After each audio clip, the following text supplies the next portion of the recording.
Il est 8h47.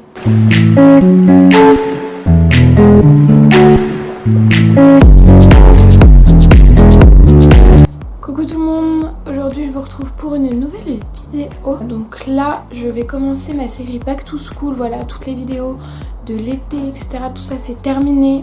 Fin août vous aurez un vlog de mes vacances parce que j'attends d'être partie en vacances pour faire le vlog. Je peux pas le préfilmer, c'est pas possible. Il y a mon petit déj juste là, voilà. J'ai toujours pas mangé mais il faut que je me dépêche parce que j'ai plein de vidéos à filmer. Donc aujourd'hui je vous retrouve vous faire une vidéo qui m'a été beaucoup demandée. C'est une vidéo sur mon année de 3ème. J'en vois pas beaucoup sur YouTube en fait. J'en vois très peu qui sont vraiment complètes etc. Donc faut savoir que j'ai pas du tout préparé cette vidéo à l'avance. Genre ça fait 40 minutes que je suis réveillée. Je n'ai toujours pas pris mon petit déj. Je fais la meuf ici. La prochaine vidéo vous allez voir, ça va être la vidéo sur mon organisation pour le brevet etc. Donc je vais tout vous dire et cette vidéo va être extrêmement longue je pense. Aujourd'hui je vais parler un peu de mon année de 3ème, comment ça s'est passé etc. Mon année de 3ème déjà j'ai eu ma rentrée scolaire qui s'est plutôt très mal passée. J'étais absolument pas avec mes potes en fait avec qui j'ai toujours eu l'habitude d'être. Du coup j'avouerai avoir été énormément perturbée. Quand je vous reparle de la rentrée, je vous jure que j'ai l'impression que ça fait 3 ans que je suis rentrée en 3ème. Enfin genre, trop bizarre. Je suis rentrée en 3ème, j'étais dans le même collège qu'en 4ème mais je ne connaissais personne. Enfin j'étais pote avec personne en fait. Mais je sais que nous on nous a bassinés dès la rentrée avec la phrase « Et vous savez, faut travailler cette année parce qu'il y a le brevet à la fin de l'année. » Alors cette phrase, vous allez l'entendre tous les jours, de toute la semaine, de tous les mois, de toute l'année. Cette phrase, elle va vous hantir, je vous le dis. Il faut que vous passiez outre cette phrase parce que je vous jure, moi, au début de l'année, je peux vous assurer que je stressais comme une grosse tarée. Pour le brevet, je me disais ça va être impossible et tout. À une semaine du brevet, je ne stressais pas. Non, par rapport à cette année de 3ème, donc comme je vous l'ai dit, je connaissais personne dans ma classe, enfin j'étais pote avec personne en fait. Et j'ai toujours eu l'habitude de traîner avec des potes en particulier. Cette année 3ème, elle m'a complètement changé de A à Z. Et c'est pour ça que d'ailleurs ça a été ma meilleure année. J'ai rencontré des personnes de fous. Clairement elles vont se reconnaître ces personnes parce que je sais qu'elles regardent mes vidéos. J'ai rencontré des personnes de malades. Je me suis fait des potes de fous. Ma classe, peace and love. Je vous aime. Non mais vraiment ma classe, je l'ai kiffé de A à Z. Et le problème qu'on a eu dans cette classe, c'est qu'on est tous mal tombés parce qu'en fait cette classe, elle a été un peu discriminée. C'est-à-dire que on faisait aucune sortie, on n'a pas fait une seule sortie de l'année. À part au salon du livre et de la jeunesse parce que ça avait un rapport avec notre pays. Zuber. On n'avait que des profs de merde. En gros les autres 3ème ils allaient en sortie. Il y a une classe qui allait à Londres etc. On n'a rien fait. On avait des profs mais c'était une catastrophe. Mon prof de maths c'était une grosse galère parce que je comprenais rien en maths. Vraiment, j'ai jamais été vraiment bonne en maths. Notre prof il nous affichait des exercices au tableau. On avait 2 minutes top chrono pour les faire. Des longs exercices de 2 minutes. T'avais même pas le temps de lire l'énoncé qui te foutait le corriger au tableau et c'est tout, tu te démerdes. On t'explique rien, c'est tout, tu fais ta vie. Le boulot du prof de maths, j'aurais pu le faire. C'est le boulot le plus simple au monde. T'affiches un exercice, 2 minutes après, t'affiches la correction, c'est tout. Lui, il était peinard sur sa chaise. Donc en maths, c'était une catastrophe. En histoire, c'était une catastrophe. Et on avait énormément de retard en fait. On n'a pas fait du tout tous les chapitres. Sur quoi on est tombé au brevet, on l'a plus ou moins fait. En fait, on a fait un cours dessus à peine. Je dirais même qu'on l'a clairement pas fait parce qu'il y a les 3 quarts de la classe qui ne se souviennent pas l'avoir fait. Pour dire que... Enfin moi je me souviens absolument pas l'avoir fait. Après j'avoue qu'à la fin de l'année je n'écoutais plus. En géo on n'a rien fait. On a juste fait les espaces productifs, la mondialisation, les aires urbaines. Heureusement qu'on est tombé sur les aires urbaines en géo. Heureusement parce qu'on a tellement fait d'impasse en histoire et en géo. Non franchement cette prof c'était un peu une cata. Elle était gentille en soi mais trop gentille. Aucune autorité, enfin elle est pas faite pour le collège. Nous on devait gérer nos cours de notre côté à la maison. On n'a pas du tout appris à fonctionner comme ça en fait. Donc pour nous c'était vraiment compliqué, c'était une grosse tâche à faire. On allait en cours pendant 1 heure, on apprenait que dalle. Le soir, pendant 1 heure on devait refaire le cours qu'on avait fait pendant l'heure d'histoire. Mais en fait comme on n'avait rien fait, fallait tout refaire. Je sais pas si vous me suivez. Donc c'était une cata en fait. Valait mieux ne pas venir en cours d'histoire et faire ton cours chez toi. Pareil pour les maths d'ailleurs. Anglais c'était aussi une cata. Clairement ma prof de 4ème, j'aurais tellement kiffé la voir. J'ai tellement regretté ma prof d'anglais de l'année dernière. Si vous saviez, cette prof de cette année, elle nous a fait régresser. Alors je vais pas dire que je suis excellente en anglais mais j'ai toujours été très bonne en anglais. Mon niveau A2 que vous êtes censé acquérir en fin de 3ème, je l'avais déjà depuis la 4ème. C'est juste que cette prof, elle nous a littéralement fait régresser. En fait, elle passait des mois sur un sujet complètement nul. C'était une cata. T'avais l'impression qu'elle ne parlait pas anglais, n'importe quoi. SVT, c'était une petite jeune, elle était mignonne, mais enfin bon... Elle nous apprenait pas grand chose quoi. Depuis le début de l'année, je lui demande ce que c'est la différence entre un virus et une bactérie. Pour ceux qui sont dans ma classe, je ne sais toujours pas. Je ne sais pas. Elle arrêtait pas de nous répondre que c'était sur le programme de seconde, il fallait qu'on attende. Ah, physique chimie, elle était trop bien. Oh, je la kiffe trop cette prof. Ah, je prie pour la voir l'année prochaine parce que je l'aime trop. Elle apprenait trop bien, elle faisait des cours parfait. Clairement, ils étaient complets de A à Z. Enfin, ils étaient nickel. EMC, bah, c'était mon directeur adjoint. Il était jamais là. En fait, on n'avait jamais cours de EMC. Vive l'école privée! Pour finir en beauté, mon prof de français, c'est un amour. Clairement, c'est un amour. Je vous jure qu'on l'aurait pas eu en prof principal, ce prof de français. On aurait tous été largués. Je vous le dis, on aurait tous été largués. Il nous a sauvé notre année, en fait, parce que on avait tellement des profs qui foutaient rien, tellement des profs hors contexte. C'est vrai que tout au long de l'année, on a plus fait de la vie de classe, vie scolaire, etc. en français que du français. Mais ce prof, il était tellement bien et je vous jure que heureusement qu'on l'a eu en tant que prof de français et qu'on l'a eu en tant que prof principal parce que il nous a pas du tout de chance par rapport au prof, pas du tout de chance par rapport au voyage. Voilà. Après, par rapport à mon prof de musique, bah, c'est le même depuis la 6ème comme ma prof d'art plastique. Donc les deux, je les adore et je vais beaucoup les regretter. Surtout mon prof de musique, je l'aime tellement. En seconde, on n'a plus art plastique, on n'a plus éducation musicale, on n'a plus techno non plus, il me semble. Ah, ma prof de techno, bah, cette femme est magnifique. Bref, mais bon, ma prof de techno, je vais énormément la regretter. Ah ouais, ma prof de techno, je vais tellement la regretter. En fait, je suis en train de me remémorer tous mes trucs de 3ème là, ça me... En tous les cas, si vous avez des profs comme ça, compliqués, etc., vous apitoyez pas sur votre sort. Bref, donc voilà pour ce qui est des profs. Après, par rapport aux cours, au travail à la maison, etc., on en a pas eu énormément en fait. Après, je sais que nous, tous les mercredis dans notre collège, on a tous les mercredis un DST. Voilà, on a eu entre guillemets l'habitude depuis la 4ème d'avoir un DST tous les mercredis. J'avoue que c'était lourd parce que tous les week-ends, je pouvais pas trop poser. Tu te disais putain, faut que je révise mon DST pour mercredi. Enfin, c'est... Voilà, puis ça nous a vachement entraîné pour le brevet. Ça, c'était un truc de ouf. Donc on n'a pas vraiment eu de devoirs, de gros... Je me rappelle pas avoir... eu beaucoup de devoirs. J'ai l'impression qu'on en avait moins que la 4ème. Par rapport à la 3ème, par rapport à la vie personnelle, moi je trouve que la 3ème c'est la classe où j'ai le plus changé physiquement, comme mentalement, comme personnellement, comme amicalement, comme relationnellement. Incroyable. Un changement mais... J'ai appris beaucoup de choses sur moi-même, j'ai appris beaucoup de choses sur les autres. J'essaierai de vous faire une vidéo un peu sur tout ça. Mais le seul conseil que je peux vous donner dans la vie en général, c'est ne vous laissez pas guider. Faites votre vie comme vous l'entendez, ne vous laissez pas guider, ne vous laissez pas faire, vraiment parce que je vous jure que moi cette année 3ème, pour moi ça a été un renouveau. Je me suis aperçue de beaucoup de choses dans mon passé. Je me suis dit mais Luna, réveille-toi, allô la terre. J'ai rencontré des putains de personnes incroyables. Je vais vous parler un tout petit peu plus du brevet. Le brevet, on nous a bassiné toute l'année avec ce brevet. Si vous l'avez passé la cata.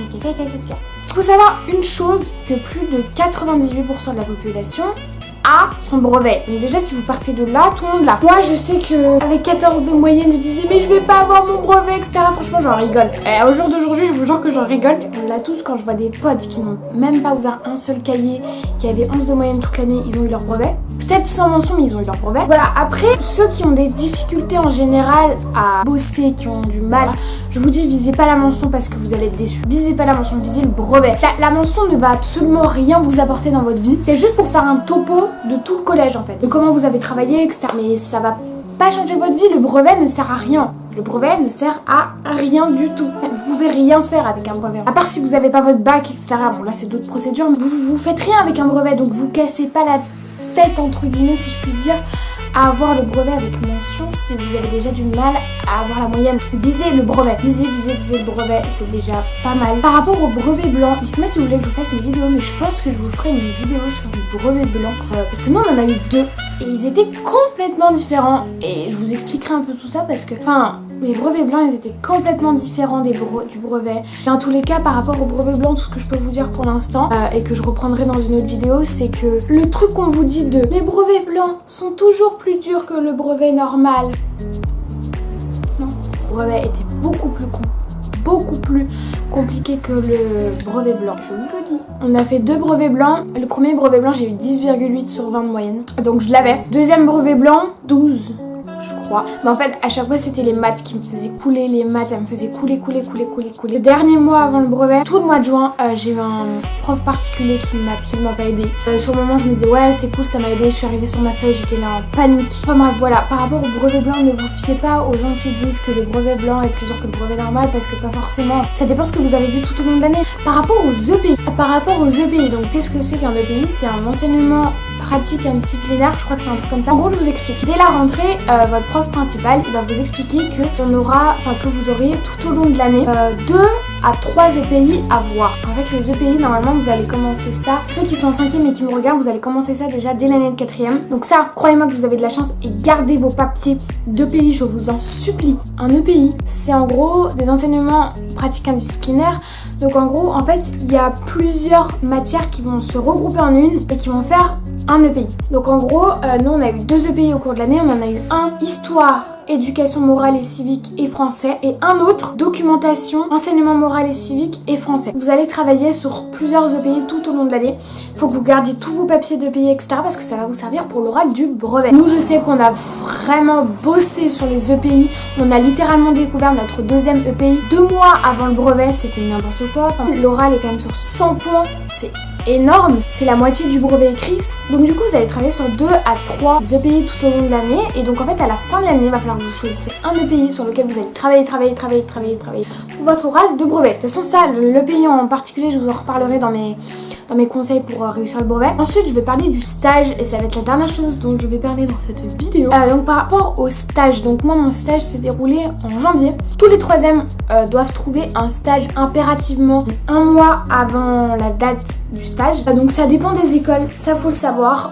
Il y a des écoles c'était en décembre, il y a des écoles c'était en novembre, il y a des écoles c'était en janvier, il y a des écoles c'était en février. Les stages ça dépend complètement carrément des écoles. Mais voilà, moi je sais que j'ai fait mon stage dans l'entreprise de ma sœur. Donc vous devez impérativement trouver de vous-même, je dis bien de vous-même parce que c'est un truc que vous devez faire et que vos parents ne doivent pas faire. Vous devez appeler des entreprises. Par exemple, vous voulez devenir boulanger, et ben vous devez appeler des boulangeries pour dire bonjour, est-ce que je peux faire un stage chez vous, nanani nanana. Le boulanger va vous dire non, va vous dire oui, nanana nanana. Donc en gros, vous avez 2 convocations à remplir. Vous la faites remplir par l'entreprise où vous allez faire votre stage. Ami, donc vous aimez bien le métier, ça peut être votre voisine, ça peut être votre père, ça peut être votre soeur, ça peut être votre oncle, ça peut être la meilleure amie de votre mère, je sais pas, peu importe. Mais en tous les cas, faut que vous trouviez impérativement votre stage de vous-même parce que c'est un truc qui nous apprend à parler au téléphone à des gens, à communiquer, etc. Donc je pense que c'est quand même très important de trouver son stage par soi-même. Je sais que j'ai trouvé par moi-même parce que c'était pas non plus très compliqué. J'ai tout de suite sauté sur l'occasion de ma sœur qui est un peu community manager si vous voulez. Et donc en fait vous avez pendant une semaine votre stage. Donc moi je suis partie à Londres, donc j'ai eu énormément de chance j'avoue parce que ma sœur habite à Londres. Donc je suis partie à Londres faire mon stage. C'était incroyable, j'étais en immersion totale en anglais. Moi qui adore l'anglais. C'est ma langue préférée, je préfère l'anglais que le français. Pour vous dire, cette semaine elle était tellement ouf. Et voilà, cette semaine de stage, je suis revenue de cette semaine de stage. J'étais sûre de ce que je voulais faire plus tard. En fait, je voulais faire exactement ce que ma soeur fait. Et voilà, le stage en lui-même sert à vous faire comprendre comment marche une entreprise, comment vous êtes à l'aise ou pas dedans, si ce métier est vraiment fait pour vous. Donc le mieux c'est de trouver un stage dans un secteur qui vous plaît. C'est mieux, mais bon si vous trouvez pas, vous trouvez pas. Il y a des secteurs qui prennent pas. Donc voilà, donc le stage dure une semaine et il me semble un mois après, vous avez à rendre votre rapport de stage écrit. Donc je vais essayer de vous le montrer, de le retrouver, mais je sais pas si je l'ai. Mon rapport de stage, donc je vais cacher l'entreprise de ma soeur. Donc voilà mon rapport de stage, donc je cache un peu mon nom de famille, etc. Ici donc sur la première page, il y a le nom de l'entreprise. J'ai encore ma convocation de mon oral de stage. On a sur la première page le sommaire.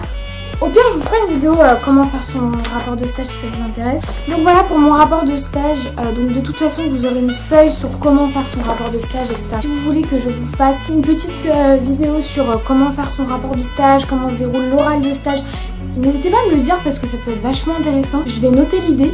Donc voilà, donc quand vous rentrez de votre semaine de stage, vous avez une semaine pour faire votre rapport de stage. Le mieux c'est de le faire sous la forme que j'ai faite, donc avec des petits anneaux. En gros, la personne qui corrige votre rapport, elle peut le déplier comme ça. C'est le mieux.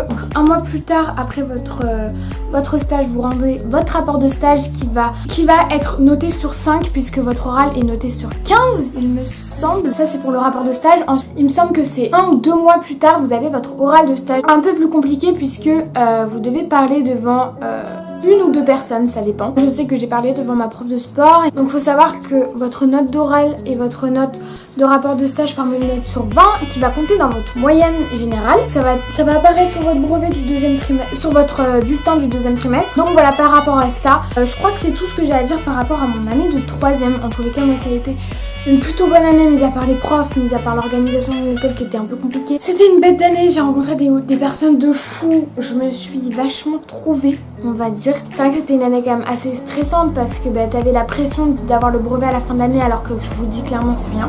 Mon fromage blanc il est en train de fondre. T'as une youtubeuse beauté. J'espère que cette vidéo vous aura plu, qu'elle a pas trop été brou aïe aïe aïe aïe. Voilà, donc en tous les cas s'il y a des vidéos qui vous tentent là pour la série Back to School par rapport au rapport de stage, par rapport aux EPI, etc.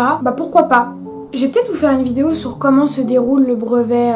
Comme ça, je vous explique les EPI, je vous explique les brevets blancs. Bref, j'espère que cette vidéo vous aura plu du fond du cœur, je l'espère. J'espère que ça vous aura un peu orienté, etc. etc. Mais de toute façon, je vous retrouve très vite là pour vous faire les autres vidéos Back to School qui vont surtout concerner la troisième, parce que c'était la classe où j'étais. Là maintenant, je rentre au lycée. Oui. J'espère que cette vidéo vous aura plu. Je vous fais d'énormes bisous et je vous retrouve très vite pour une prochaine vidéo.